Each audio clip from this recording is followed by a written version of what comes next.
திரளான ஜனங்களும் எரிகோவை விட்டு புறப்படுகிற பொழுது தீமேயுவின் மகனாகிய பர்த்திமேயு என்கிற ஒரு குருடன் வழியருகே உட்கார்ந்து பிச்சை கேட்டு கொண்டிருந்தான். அவன் நசரனாகிய இயேசு வருகிறார் என்று கேள்விப்பட்டு, இயேசுவே, தாவீதின் குமாரனே, எனக்கு இரங்கும் என்று கூப்பிடத் தொடங்கினான். அவன் பேசாதிருக்கும்படி அநேகர் அவனை அதட்டினார்கள். அல்லேலூயா. தீமேயுவின் மகனாகிய பர்த்திமேயு என்கிற ஒரு குருடன்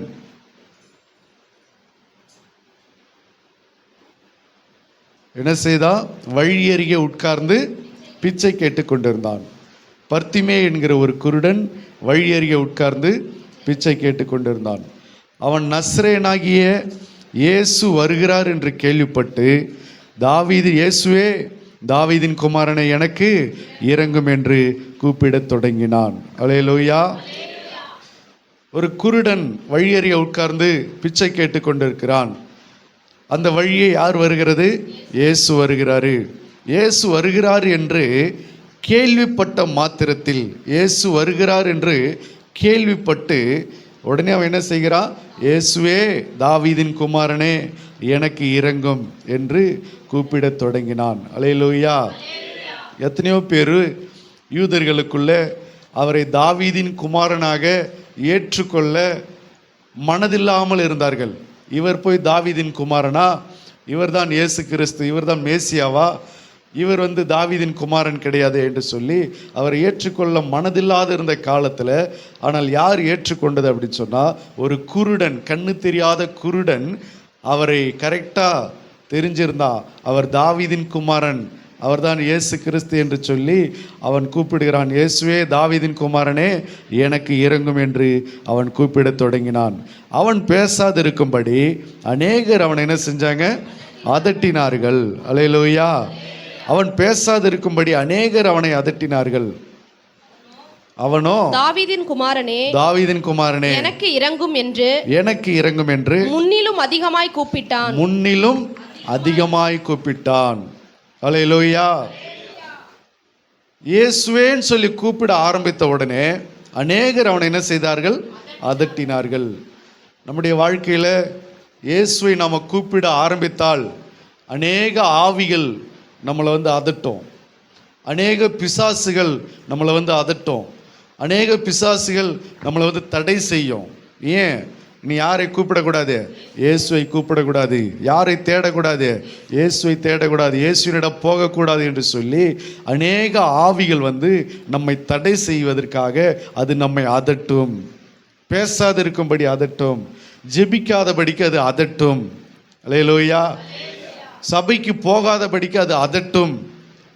பேசாதிருக்கும்படி அது பேசலை, அது அதட்டுகிறது. அல்லேலூயா. அதட்டுகிறதுனா என்ன அர்த்தம்? ஏய் சும்மாறா, அதட்டுறது, மிரட்டுறது, உருட்டுறது. அப்போ இயேசுவை கூப்பிட ஆரம்பித்த உடனே அநேகர் அவனை பேசக்கூடாது என்று சொல்லி அவனை அதட்டினார்கள்.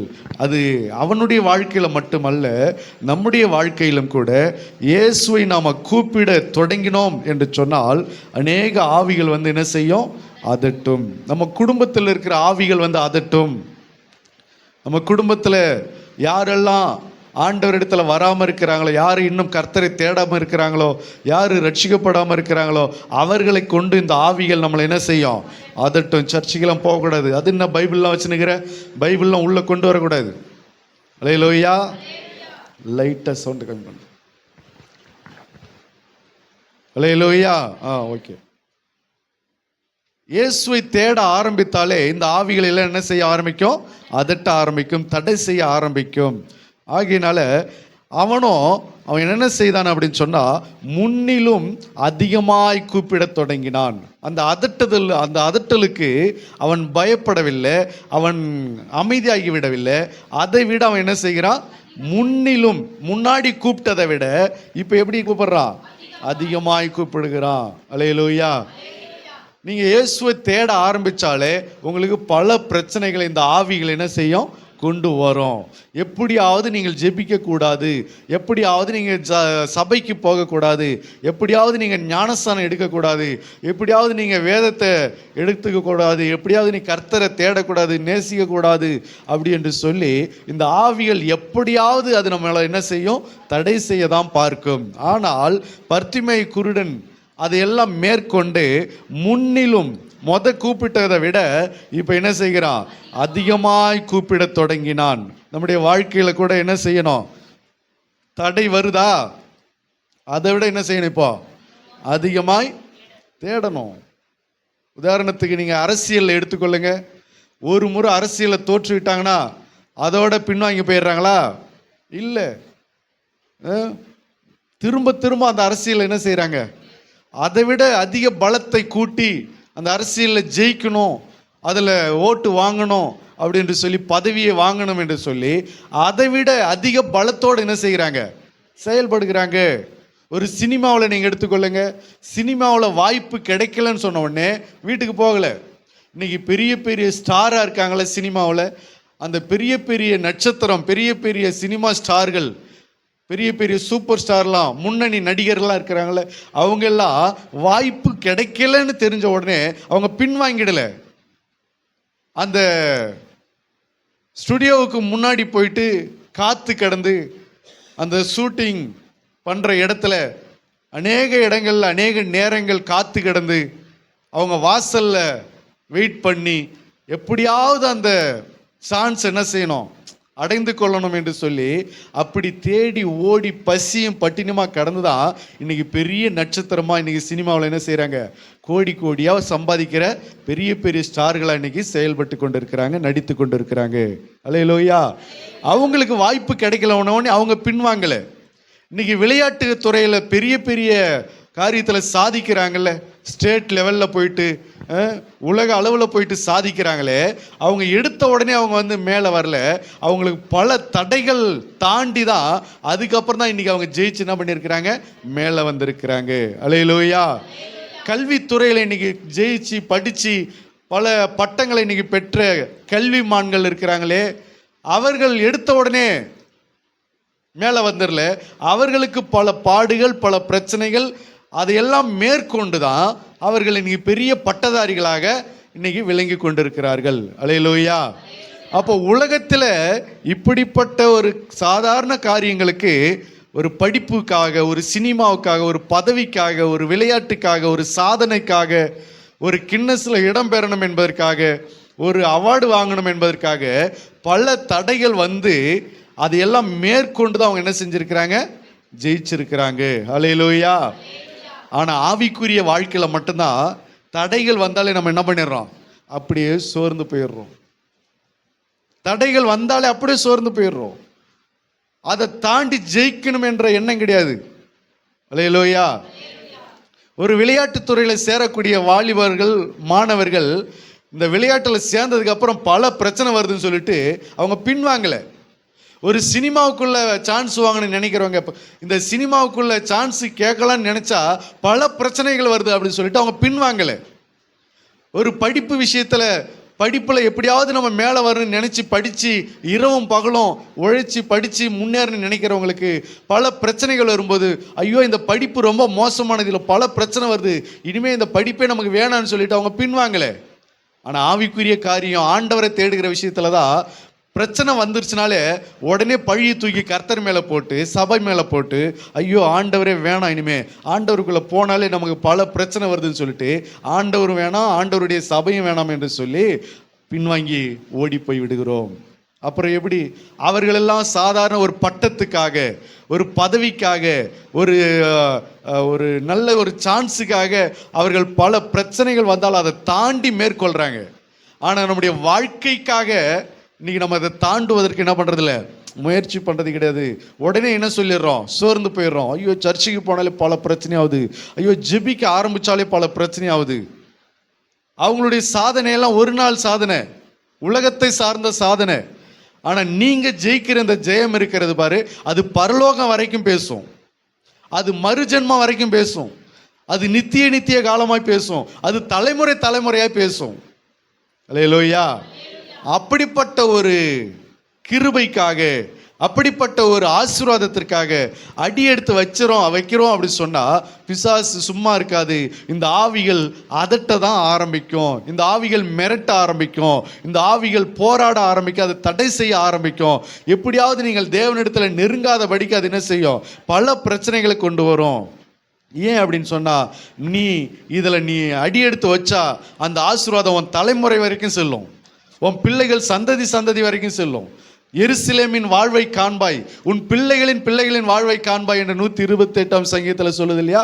அப்போ கர்த்தருக்குள்ள நீ அடி எடுத்து வச்சா அந்த ஆசீர்வாதம் உன்னோட போகாது, உன் குடும்பம் முழுக்க அது பரவும், உன் பிள்ளைகளுக்கெல்லாம் போகும், உன் சந்ததிக்கெல்லாம் போகும். நீ கர்த்தருக்குள்ள அடி எடுத்து வச்சா உன்னை சுற்றி உன் சொந்தக்காரங்களுக்கெல்லாம் அது பாயும், உன் உறவினர்களுக்கெல்லாம் பாயும், உன் நண்பர்களுக்கெல்லாம் பாயும் அந்த ரட்சிப்பின் சுவிசேஷம். அல்லேலூயா. அப்போ இதை புரிந்து கொண்டதுனால தான் பிசாசானவன் என்ன செய்கிறான்னா, நீ ஆரம்பத்தில் அடி எடுத்து வைக்கும் போதே அவன் என்ன செஞ்சிடறான்? ஒரு தடையை கொண்டு வந்து போட்டு அதட்டி உன்னை சோர்ந்து போக வச்சு, உன்னை டயர்டாக்கி, உனக்கு பல பாதிப்புகளை ஏற்படுத்தி உன்னை பின்வாங்க வைக்கிறான். ஏன் அப்படின்னு சொன்னா, இதில் நீ ஜெயிச்சிட்டா இது உன்னோட போயிடாது, உன் பிள்ளைகள் அந்த ஆசீர்வாதம் தொடரும், உன் புருஷனை அந்த ஆசீர்வாதம் தொடரும், உன் குடும்பத்துக்கு அந்த ரட்சிப்பு தொடரும், உன் பொருளாதாரத்தில் அந்த ஆசீர்வாதம் தொடரும், உன் சந்ததிக்கு தொடரும், உன் பேர பிள்ளைகளுக்கு அது தொடரும், அடுத்த தலைமுறைகளுக்கு அது பாயும். இப்படிப்பட்ட ஆசீர்வாதங்கள் ஆண்டவர் சொல்றார், 1000 தலைமுறை மட்டும் நான் என்ன செய்கிறேன்? இரக்கம் செய்கிறவராக இருக்கிறேன் என்று கர்த்தர் சொல்கிறார். அப்போ உன் தலைமுறை அந்த ஆசீர்வாதம் போகிறதுனால அதோடு மட்டும் இல்லை, உனக்குள்ள ஒரு ரட்சிப்பு வந்துருச்சுன்னா அந்த ரட்சிப்பு உன்னோட முடிஞ்சிடாது. உன் பக்கத்து வீடு, உன் தெரு ஜனங்க, உன் சொந்த பந்தம், அது எல்லாருக்கும் என்ன செய்யும்? அது பரவ ஆரம்பிக்கும். ஆகவே பிசாசு இது தெரிஞ்சதுனால தான் என்ன செய்கிறான்னா, இவர்கள் மூலமா இவனை ஒரு ஆளை விட்டா இது 10 பேர் என்ன செய்யும்? சபைக்கு கூட்டிகிட்டு வரும். இது 10 பேர் ரட்சிப்புகளை கொண்டு வந்துடும். இது அந்த குடும்பம் முழுக்க ரட்சிப்புக்குள்ள வந்துடும். ஆகையினால இதை விடக்கூடாது. முதல்ல இதையே என்ன செய்யணும்? மட்டம் தட்டணும். இதையே ஒரு போராட்டத்தை கொண்டு வந்து அதை தடை பண்ணணும், அதை அதட்டணும், அதை மிரட்டி, அதை உருட்டி, எப்படியாவது பல காரியங்களை சொல்லி அவர்கள் எப்படியாவது ஸ்டாப் பண்ணணும் என்று சொல்லி அது போராடுகிறது. அல்லேலூயா. உலக காரியத்தில் தடை வரும்போது என்ன செய்யறதில்ல, யாரும் சோர்ந்து போறதில்ல, அதை தாண்டி தான் ஜெயிக்கிறாங்க. ஆனால் ரட்சிப்புக்குள்ள, ஆண்டவருக்குள்ள வந்தாலே, தடைன்னு ஒன்று வந்துட்டாலே, சோர்வுன்னு வந்துட்டாலே, உடனே நம்ம என்ன பண்ணிடுறோம்? எல்லாத்தையும் விட்டுட்டு ஓடிடுறோம். அல்லேலூயா. ஒன்றும் இல்லை, நீங்கள் குடும்பத்தில் கூட நீங்கள் கவனிச்சு பாருங்க. குடும்பத்தில் 10 பைசாவுக்கு பிரயோஜனம் இல்லாத பல சண்டை நடக்கும். எப்படி? 10 பைசாவுக்கு பிரயோஜனம் இல்லாத பல சண்டைகள் கணவன் மனைவிக்குள்ள நடக்கும். ஆனால் ஆண்டவரை தேடுற விஷயத்தில் ஒரு சண்டை நடந்துருச்சுன்னா உடனே என்ன செஞ்சிருவாங்க? உடனே சோர்ந்து போயிடுவாங்க. ஐயோ, வீட்டில் பிரச்சனையாக இருக்குது பாஸ்டர், குடும்பத்தில் ஒரே போராட்டமாக இருக்குது. இதுக்கு முன்னாடி உங்கள் குடும்பத்தில் போராட்டம் வந்ததே இல்லையா? இதுக்கு முன்னாடி உங்கள் குடும்பத்தில் கணவன் மனைவிக்குள்ள பிரச்சனை வந்ததே இல்லையா? நீங்கள் சண்டை போட்டதே இல்லையா? ஆனால் கர்த்தருக்குள்ளன்னு வரும்போது சண்டை வந்துட்டா மட்டும் பழிய தூக்கி என்ன பண்ணிடுறோம்? ஆண்டவரை தேடினாலே, ஜெபம் பண்ண ஆரம்பித்தாலே, சபைக்கு போக ஆரம்பித்தாலே, எங்கள் வீட்டில் ஒரே பயங்கர பிரச்சனையாக இருக்குது, எனக்கு எங்கள் வீட்டுக்காரருக்கு பயங்கர பிரச்சனையாக வருது, எனக்கு என் மனைவிக்கும் பல பிரச்சனை வருது, ஜெபிக்க ஆரம்பித்தாலே பிரச்சனை ஆகுது. அல்லேலூயா. ஞானஸ்தானம் எடுத்ததுலேருந்து எங்களுக்கு பிரச்சனை ஆகிறது என்று சொல்லி அப்படியே சோர்ந்து போயிடுறோம். அப்போது வீட்டில் தேவையில்லாத காரியத்துக்கெல்லாம் பிரச்சனை போட்டு, சண்டை போட்டு, பிரச்சனையை வளர்த்து குடும்பத்தை சமாதானம் இல்லாமல் கெடுக்கிறதுக்கு பல காரியங்கள் இருக்கிறது. ஆனால் கர்த்தருக்காக ஒரு நாள் வரக்கூடிய போராட்டங்களை சந்திக்கிறதுக்கு இன்னைக்கு யாரும் ஆயத்தமாக இல்லை, சோர்ந்து போயிடுறாங்க. கர்த்தரை தேடுகிறதுனால ஒரு பிரச்சனை வருதா, அதை தாங்கி கொள்வதற்கு யார் இன்னைக்கு ஆயத்தமாக இல்லை. கர்த்தரை தேடுற விஷயத்தில் மட்டும் எப்படி இருக்கணுமா? எந்த பிரச்சனையும் இல்லாமல் அனுகூலமாக இருக்கணும், எந்த பிரச்சனையும் வரக்கூடாது. நான் சர்ச்சுக்கு போகணுமா, எங்கள் வீட்டுக்காரர் நீங்கள் போ அப்படின்னு சொல்லணும். நான் காணிக்கை போடணுமா, எங்கள் குடும்பத்தில் காணிக்கை கொடுத்து இந்த சர்ச்சில் காணிக்கை போடணும்னு சொல்லணும். நான் தசமபாகம் போடணுமா, எங்கள் வீட்டில் இந்த தசமபாகம் போடணும்னு சொல்லணும். எந்த பிரச்சனையும் வரக்கூடாது. நான் ஜெபிக்கணுமா, எங்கள் வீட்டில் எல்லாரும் என்னை ஒத்துழைக்கணும், போய் ஜெபம் பண்ணு அப்படின்னு சொல்லி ஒத்துழைக்கணும். நான் பைபிள் படிக்கணுமா, போய் தாராளமாக படி, யாரும் எந்த டிஸ்டர்பும் பண்ணக்கூடாது. ஆனால் உலக காரியம் வரும்போது அந்த கல்யாணத்துக்கு போக வேண்டாம் அப்படின்னு சொன்னால், இல்லை நான் போய் தான் ஆவேன். அதையெல்லாம் தாண்டி சண்டை போட்டு வாக்குவாதம் பண்ணி அந்த கல்யாணத்துக்கு போகிறதுக்கு பல பிரச்சனைகளை தாண்டி போகிறோம். ஒரு விசேஷங்களுக்கு போகிறவங்களுக்கு மற்ற சொந்தக்கார வீடுகளுக்கு போகிறதுக்கு எவ்வளோ சண்டை வந்தாலும் பரவாயில்ல, எவ்வளோ வாக்குவாதம் நடந்தாலும் பரவாயில்ல, அதையெல்லாம் தாண்டி போயிடுறோம். ஆனால் சர்ச்சுக்கோ ஆண்டவருடைய காரியத்துக்கோ போகணும்னு நினச்சா அதில் ஒரு தடை வந்துருச்சுன்னா உடனே சோர்ந்து போயிடுது. இது வரைக்கும் வாழ்க்கையில் சண்டையே பார்க்காத மாதிரி, இது வரைக்கும் வாழ்க்கையில் பிரச்சனையே சந்திக்காத மாதிரி, இப்போதான் முதல் தடவை நான் வாழ்க்கையில பிரச்சனையை சந்திக்கிறேன், இப்போதான் முதல் தடவை எனக்கு எங்கள் வீட்டுக்காருக்கு என்ன வந்துக்குது, சண்டை வந்துக்குதுன்ற மாதிரியே ஆக்ஷன் பண்ணுறது. அல்லேலூயா, அல்லேலூயா. இது நியாயமா? இது உலகத்துக்காக பல சண்டைகள் அடிச்சல்ல, பல வாக்குவாதம் பண்ணல. கர்த்தருக்காக கொஞ்சம் என்ன பண்ணிக்க, சண்டை வந்தாலும் பொறுத்துக்க. அதுக்காக நீ சண்டை அடிக்க சொல்லலை. சண்டை வந்தா, பிரச்சனை வந்தா, போராட்டம் வந்தா அதை கொஞ்சம் என்ன பண்ணிக்க, சகித்துக்கொள், தாங்கிக்கொள். அதை கொஞ்சம் போராடி மேற்கொள்ளு. அதை கொஞ்சம் ஜபத்தினால, விசுவாசத்தினால, எப்படியாவது உன்னுடைய நடக்கையினால அதை எப்படியாவது தாண்டி ஜெயிச்சு நீ கர்த்தர்கிட்ட வந்துரு. அல்லேலூயா. பர்த்திமேயு குருடன் அப்படிதான் ஜெயித்தான். அவன் இயேசுவே தாவீதின் குமாரனே எனக்கு இறங்கும் என்று சொல்லி அவன் கூப்பிட்ட போது அநேகர் அவனை பேசாதிருக்கும்படி என்ன செய்தார்கள், அதட்டினார்கள். அவனோ முன்னிலும் அதிகமாய் என்ன செய்தான், கூப்பிட்டான். முன்னை விட இப்ப அதிகமா என்ன செய்கிறான், கூப்பிட தொடங்கினான், கூப்பிட்டான். ஏன் முன்னை விட இப்ப அதிகமா தொடங்கினான், ஏன் முன்னை விட இப்ப அதிகமா கூப்பிட்டான்? என்ன காரணம்? இப்ப அதிகமா கூப்பிட்ட பிறகு அவன் பிரச்சனைக்கெல்லாம் ஒரு முடிவு கிடைக்க போகுது. அவன் எத்தனை வருஷம் பிறவியிலிருந்தே கண்ணு தெரியாத குருடனா இருந்தால அதுக்கெல்லாம் ஒரு முடிவு கிடைக்க போகுது. இது வரைக்கும் அவன் பிச்சை எடுத்து கொண்டிருந்தால அந்த வாழ்க்கைக்கு ஒரு முற்றுப்புள்ளி வைக்க போறார் ஆண்டவர். இது வரைக்கும் அவன் பட்ட கஷ்டங்கள், இது வரைக்கும் அவன் அனுபவித்த வேதனைகள் எல்லாத்துக்கும் ஒரு முடிவு வரணும் அப்படின்னு சொன்னா முன்னை விட என்ன செய்யணும், அதிகமாய் கூப்பிடணும். அல்லேலூயா. ஆண்டவரை தேடுகிற விஷயத்துல நமக்கு எடுத்த உடனே நமக்கு கதவு திறக்காது. கொஞ்சம் கதவு என்ன செய்யும், அடைப்பதற்கு பிசாசு போராடுவான். ஆனாலும் கொஞ்சம் முன்னை விட, முதல்ல கூப்பிட்டதை விட இப்போ கொஞ்சம் அதிகமாக ஆண்டவரை தேட ஆரம்பிச்சிட்டிங்கன்னா உங்கள் பிரச்சனைக்கு கொஞ்சம் முற்றுப்புள்ளி கர்த்தர் வச்சிருவாரு. அல்லேலூயா. அதுக்கு தான் முன்னை விட இப்போ அதிகமாக கூப்பிடணுன்றது. முன்னாடி ஜெபிச்சதை விட இப்போ அதிகமாக ஜெபிக்கணும் என்பதற்காக தான். முன்னாடி கர்த்தரை தேடினதை விட இப்போ அதிகமாக கர்த்தரை தேடணும் என்பதற்கு அதற்காக தான். அல்லேலூயா. அந்த பழைய ஜெபத்திலே பலன் நடக்கலையா, அப்போ முன்னை விட அதிகமாக ஜெபிக்கணும். பழைய பக்தியிலே ஒன்றும் வேலைக்கு ஆகலையா, இப்போ பக்தி அதிகமாக விருத்தி அடையணும், பக்தி வைராக்கியம் கிளம்பணும். அல்லேலூயா. முன்னாடியை விட இப்போ அதிகமாக கர்த்தரை தேட ஆரம்பிக்கணும், நீதியா ஆண்டவருக்குள்ள வாழ ஆரம்பிக்கணும். அப்படி செய்யும் போது நம்முடைய வாழ்க்கையில் இருந்த பல பிரச்சனைகளை அனுபவித்தோம் பாருங்க, பல கஷ்டங்களை அனுபவிச்சோம் பாருங்க, அதுக்கு எல்லாத்துக்கும் என்ன கர்த்தர் கொடுப்பாரு, ஒரு முற்றுப்புள்ளி, ஒரு முடிவை கொடுப்பார். அல்லேலூயா. அப்போ முடிவு உண்டாகிறது என்று சொன்னால் அதற்கு என்ன காரணம், அதுக்கு பேர் என்ன? வாழ்க்கையில் இதுவரைக்கும் நம்ம அனுபவிச்ச கஷ்டத்துக்கெல்லாம் ஒரு முற்றுப்புள்ளி வைக்கிறாரு அப்படின்னு சொன்னால், ஒரு முடிவு உண்டாக்குறாருன்னா அடுத்தது நம்முடைய வாழ்க்கையில் என்ன நடக்க போகிறது, ஒரு பெரிய அற்புதங்கள். அல்லேலூயா. ஒரு பெரிய அதிசயங்கள். அதனால தான் சொல்றாரு, ஆண்டவர் சொல்லுகிறார், வாசிக்கலாம், ஏசாயா தீர்க்க தரிசன புஸ்தகம் 43:18-19 வாசிக்கலாம்.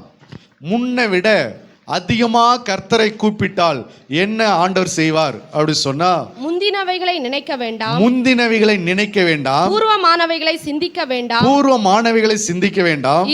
இதோ நான் புதிய காரியத்தை செய்கிறேன், நான் புதிய காரியத்தை செய்கிறேன். அல்லேலூயா.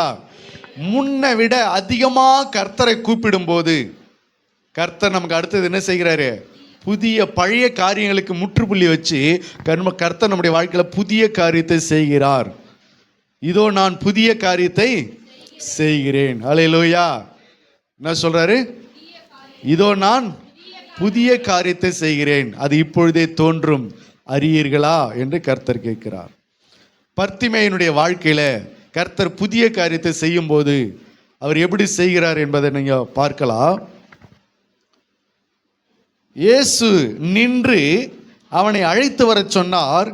அவர்கள் அந்த குருடனை அழைத்து, திடன்கொள், எழுந்திரு, உன்னை அழைக்கிறார் என்றார்கள். அல்லேலூயா. உடனே அநேகர் என்ன செய்றாங்க, அவனை, இயேசு நின்றுட்டார், முன்ன கூப்பிட்டதை விட இப்போ அதிகமாக கூப்பிடும்போது இயேசு என்ன பண்ணிட்டாரு? நின்றுட்டாரு. ஃபஸ்ட்டு அந்த வழியில் தான் வந்தார். ஃபஸ்ட்டு கூப்பிடும்போது கர்த்தர் என்ன பண்ணலை? நிற்கலை. இப்போ முன்னை விட இப்போ அதிகமாக கூப்பிடும்போது என்ன பண்ணிட்டாரு? நின்றுட்டாரு. உன் வாழ்க்கையில் முன்னை விட அதிகமாக கூப்பிட ஆரம்பிக்கணும், முன்னை விட நீ அதிகமாக தேடணும், முன்னை விட நீ அதிகமாக ஜெபிக்கணும் என்பதற்காக தான் ஃபஸ்ட்டு முறை அவர் கேளாதவர் போல இருந்தார். ஃபஸ்ட்டு முறை அவர் என்னன்னு கேட்டிருந்தார்னா, ஃபஸ்ட்டு முறை அவனுக்கு என்ன செய்யணும்னு சொல்லி கேட்டிருந்தார்னா, முன்னை விட அதிகமாக என்ன செய்திருக்க மாட்டான், கூப்பிட்டு இருக்க மாட்டான். அந்த பழைய காரியத்திலே இருந்திருப்பான். நமக்கு எடுத்த உடனே நமக்கு ஆண்டவர் அற்புதம் செஞ்சுட்டாருன்னு சொன்னால் அந்த பழைய கொஞ்சம் விசுவாசத்திலே தான் இருப்போம். கடைசி வரைக்கும் அந்த கொஞ்சம் பக்தியிலே தான் இருப்போம், அந்த கொஞ்சம் பயத்திலே தான் இருப்போம், அந்த கொஞ்சம் தேடுதலே தான் இருப்போம், அந்த கொஞ்சம் காரியத்திலே தான் இருப்போம். ஆனால் ஆண்டவர் உங்களிடத்துல என்னிடத்துல அவர் எதிர்பார்க்கிற காரியம் என்ன தெரியுமா? நீங்களும் நானும் முதல்ல விட ஃபஸ்ட்டு கூப்பிட்டதை விட நீங்கள் அதிகமாய் கூப்பிட வேண்டும் என்பது தேவனுடைய சித்தமாக இருக்கிறது. அல்லேலூயா. ஆரம்பத்தில் விசுவாசித்ததை விட நீங்கள் போக போக இன்னும் அதிகமாய் விசுவாசிக்க வேண்டும் என்பது தேவனுடைய விருப்பமாக இருக்கிறது. ஆரம்பத்தில் ஜெபிச்சதை விட இப்போ போக போக இன்னும் அதிகமாய் ஜெபிக்க வேண்டும் என்பது தேவனுடைய சித்தமாக இருக்கிறது.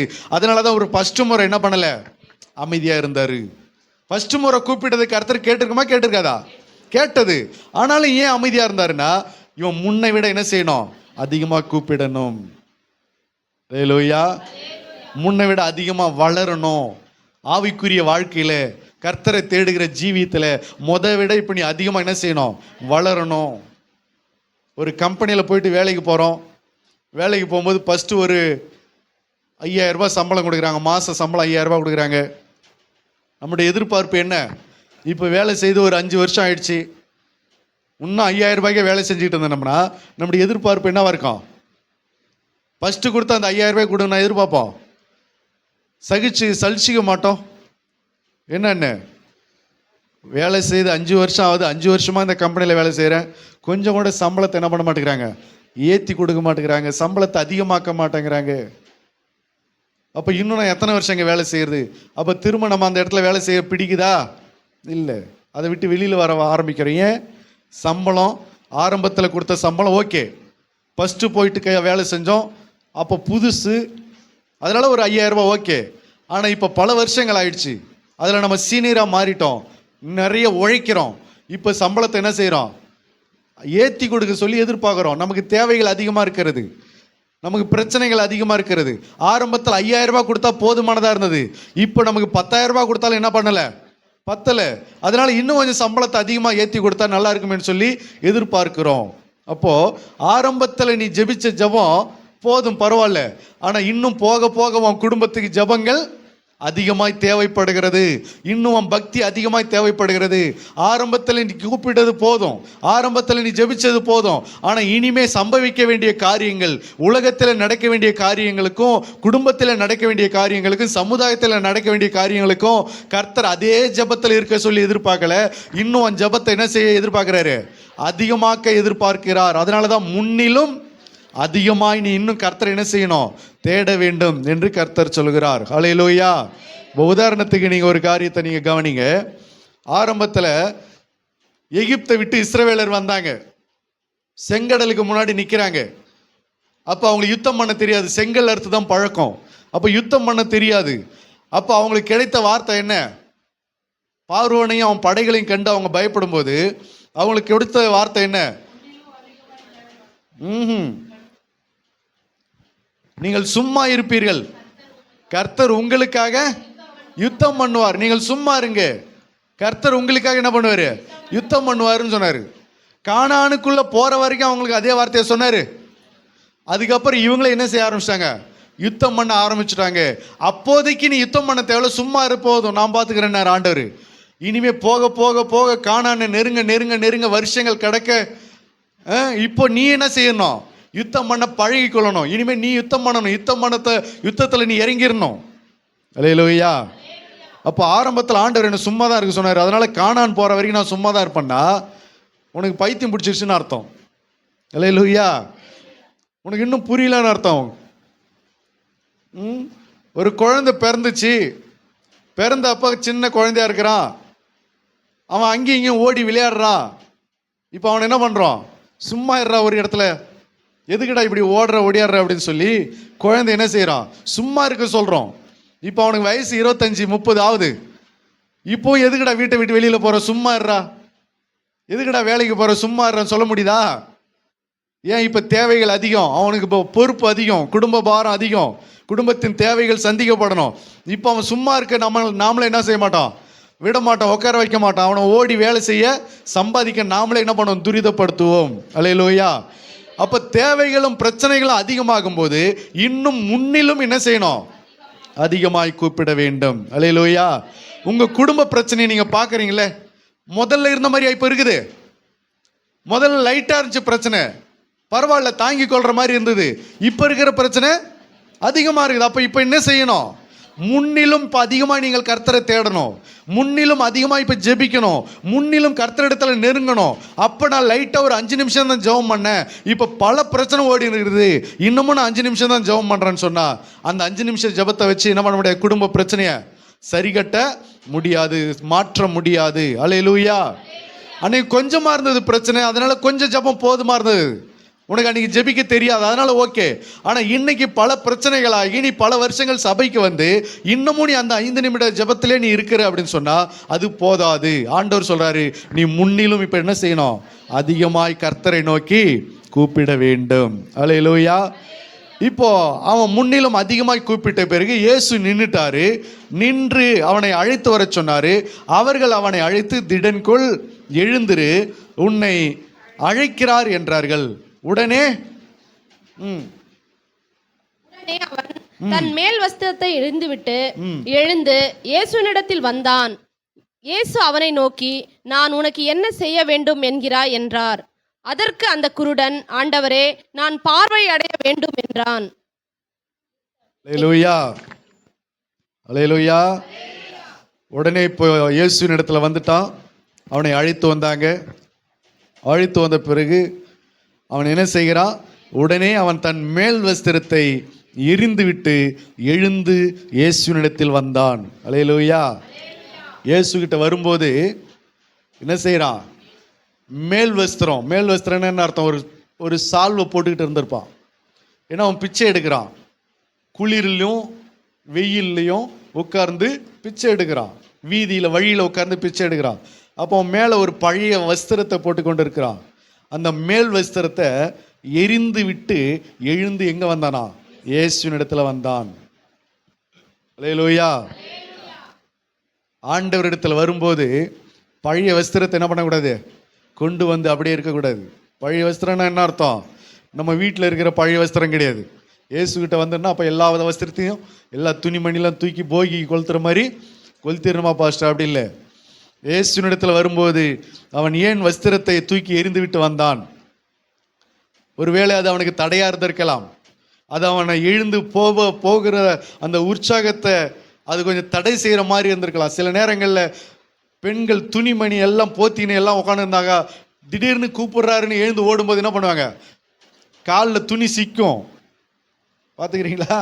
ஒரு எமர்ஜென்சி ஓட முடியாது, ஒரு வேஷ்டி கட்டிட்டு இருக்காங்க, இல்லை மற்ற புடவை கட்டிகிட்டு இருக்கிறாங்கன்னு சொன்னால் அவங்க டக்குன்னு எழுந்து ஓடுறதுக்கு முன்னாடி அவங்க இந்த புடவைகளெல்லாம் என்ன பண்ணுவாங்க, சரிப்படுத்தி கொண்டு இருப்பாங்க, லேட் பண்ணுவாங்க. அதுபோல் இவனுக்கு அது ஒரு தடையாக இருந்திருக்கலாம். அதையெல்லாம் தூக்கி போட்டு என்ன செய்கிறா, எழுந்து ஓடினான். அல்லேலூயா. கர்த்தர்கிட்ட வரும்போது நமக்கு எதெல்லாம் தடையாக இருக்கிறதோ, எதெல்லாம் பழைய வஸ்திரங்கள் நமக்கு தடை பண்ணுகிறதோ அது எல்லாவற்றையும் என்ன செய்யணும், தூக்கி எரிந்து போட்டு வரணும். எந்த பாவம் நமக்கு தடையாக இருக்கிறதோ அது எல்லாவற்றையும் தூக்கி போட்டு வர வேண்டும். அல்லேலூயா. அப்படி வந்த உடனே இயேசு அவனை நோக்கி, நான் உனக்கு என்ன செய்ய வேண்டும் என்கிறாய்.